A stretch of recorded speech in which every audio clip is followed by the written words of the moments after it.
মানুষটা চলে গেছে কিন্তু মানুষটার স্মৃতি এখনও রয়ে গেছে অনেক কিছু।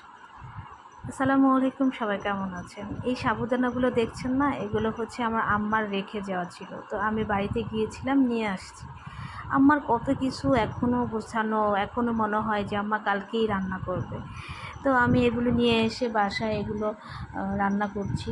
আম্মাকে খুব মনে পড়ে যে কত কিছু সে রেখে গেছে। সে ভাবছে আগামীকালকে এগুলো রান্না করবে। যাই হোক, আমি পায়েস রান্না করলাম সাবুদানার আজকে, আম্মার রেখে যাওয়া। তো এখানে যে ডেকোরেশনের জিনিসগুলো দেখতে পাচ্ছেন, এগুলো হচ্ছে আম্মার রেখে যাওয়া।